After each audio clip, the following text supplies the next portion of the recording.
All right.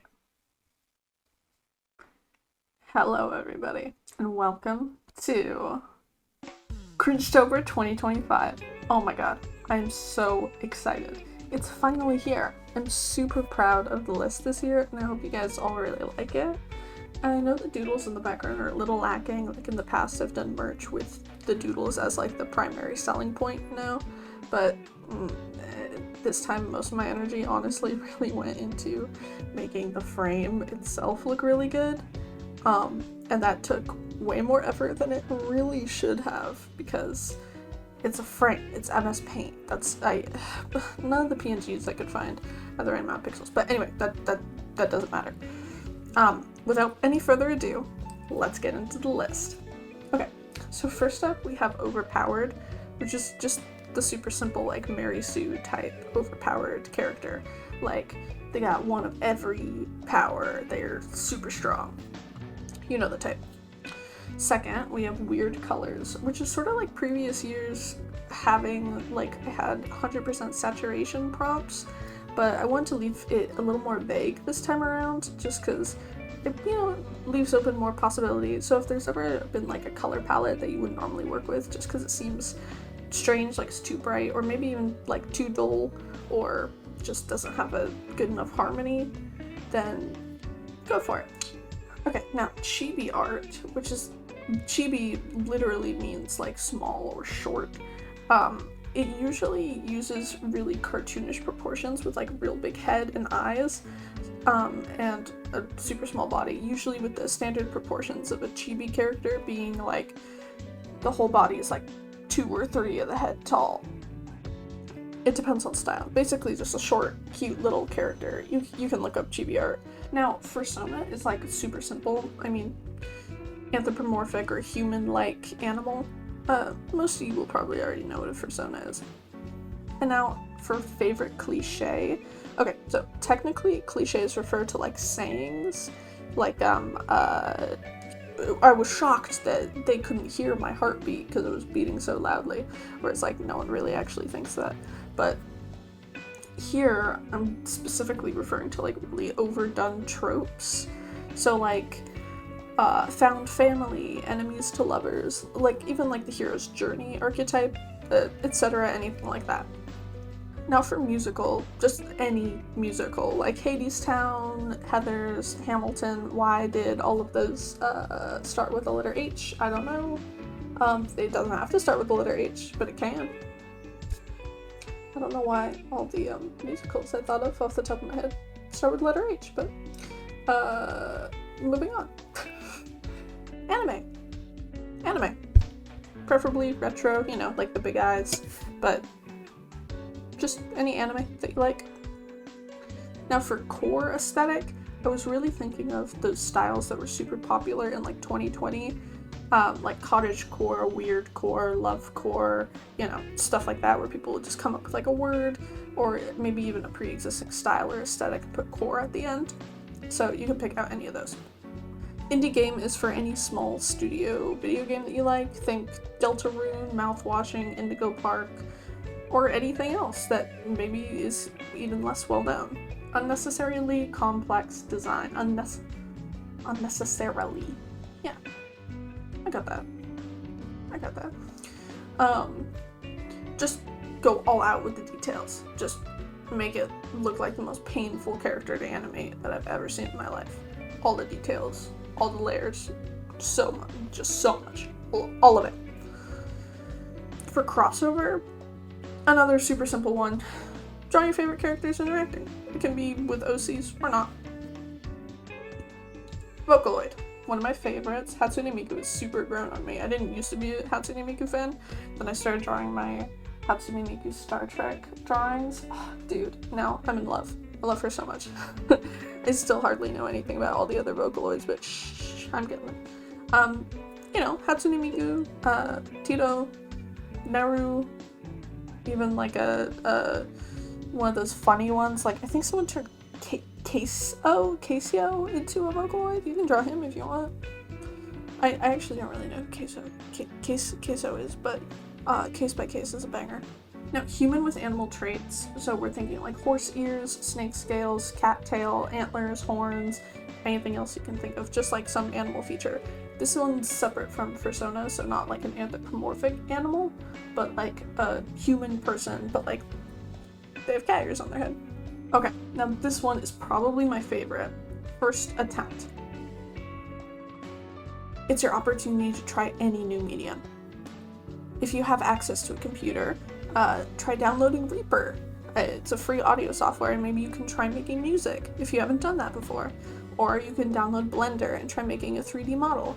Or if you're a digital artist, maybe you can try watercolors or pastels or something traditional you haven't done before. And if you're a traditional artist, maybe you can try downloading Ibis Paint on your phone.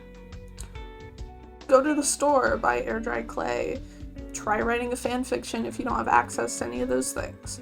The possibilities are literally endless, and I feel like people are always way too hesitant to like just try something new.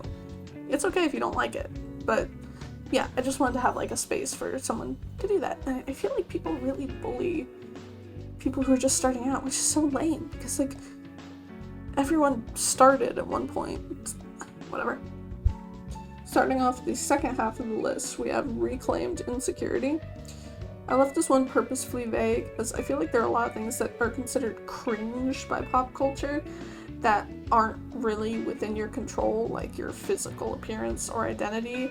And I thought like that would be way too rude to just be like, call something directly out.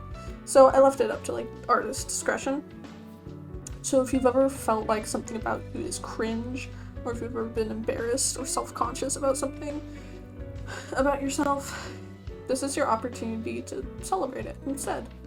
Alternatively, if you'd rather not get so like up close and personal, feel free to use this day as a free space instead. Alright, far more lighthearted, self-ship. Shipping yourself with a character from anything. Personally, I'm not really a huge fan of self-shipping. So I also include OCX canon for the same day. Next up, good old-fashioned AU. Just put those characters, either from your brain or a different media, in a situation. Meme redraw is just what it sounds like. Incorrect quotes, characters as vines, you know the vibe. Pie crew. Pick crew. Pie crew. I always said pie crew, but then I was like, Pickaroo probably is like actually what it is, because you're making a picture. I don't know. Don't tell anybody that I don't know. But I don't know. It's a character customization website. I think it's like pickaroo.en, I think. Feel free to use this day to take a break and have some fun messing around and making up your own characters or yourself in there. Or if you're up for it, you can try your hand at making a pickaroo. It's relatively straightforward if you've ever made a drawing with like multiple layers. It's kind of like that, but again, no pressure. Okay, animatic. Last year I had animation meme as a prompt, so this year we just have something like mildly easier. An animatic is a rough storyboard / basic animation. What am I doing with my hands? It's set to an audio, usually a song, but it can also be like from whatever, it doesn't matter. Or you can make something up. Important to remember, animatics are supposed to not be finished. Like, they're inherently works in progress. So don't be like, it needs to be done. It just needs to exist first. And that's what that day is about. Art style experiment. I was inspired by the evil art style trend from TikTok. Basically, just like drawing in a way that you usually don't. Try to draw as opposite to your normal style as you can. Soulmate AU. A ship with like red string of fate, matching soul marks or initials or anything like that. There are a bunch of real popular ones. If you aren't sure, then probably just you could do like red string of fate. But there's a bunch that people are huge fans of. Now, the next one, character redesign, I feel like needs a slight disclaimer.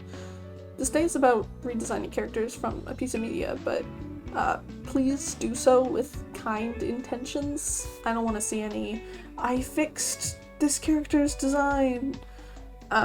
Just keep it lighthearted.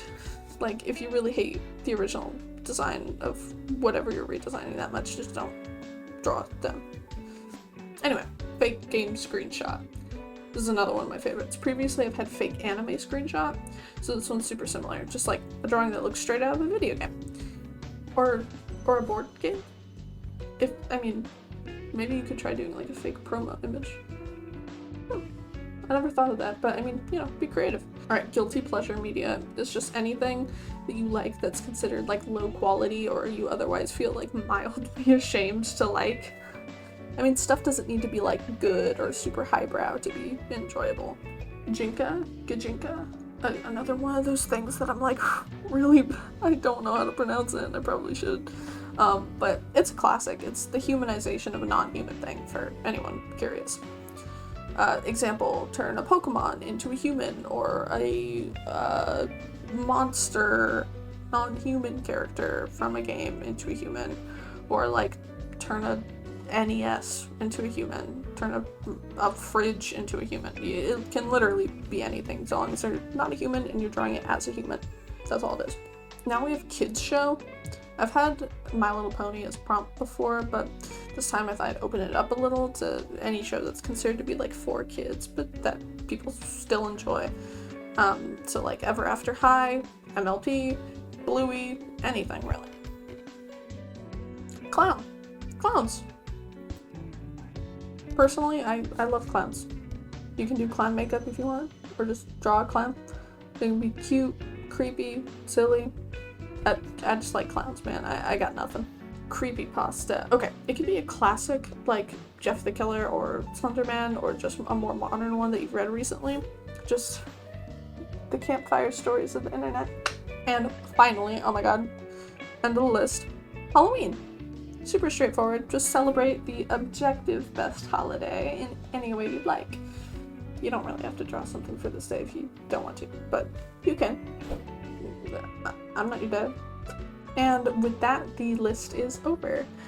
I'm really excited to see what everyone comes up with, and I know that I'm super excited to draw stuff for all these days. And I also really hope that everyone has a lot of fun. The whole reason I do this is because I want people to have fun with it. If you're not having fun, then don't do it, you know? There are no hard rules to Cringetober. Make stuff up as you go, skip around. You don't have to do it all in October. You can start doing it right now in September if you want. I'm not your parent. I'm not gonna like get mad at you. It's a thing. Feel free to translate it, put it wherever, combine it with another list that you really want to do. Anything. Again, the entire point is just for people to have fun. I will say though that if there is a rule that I'm gonna try to enforce, I'll say please don't use AI generated images for Cringetober. I'm not even gonna get into like any like ethical issues with AI generation, but just aside from that, like the spirit of Cringetober is super contingent on supporting more like amateurish artists, and that's just not something I really want to see, because I feel like the whole point is, you know, inspiring you to make stuff. And if you're AI generating something, that's like a computer made that. If you are an AI user, I would really encourage you to try partaking in this and know that it's a really welcome space for anyone who's just starting out. Thank you so much for listening. Anyway, check out my other social media here, or here, or here, or here. I don't know where I'm gonna put it yet. And Cringetober merch is available on my Threadless website, icryink.threadless.com. If you'd like to support me a little more directly, I have a Ko-fi, Patreon, and a Buy Me a Coffee. I am also open for commissions.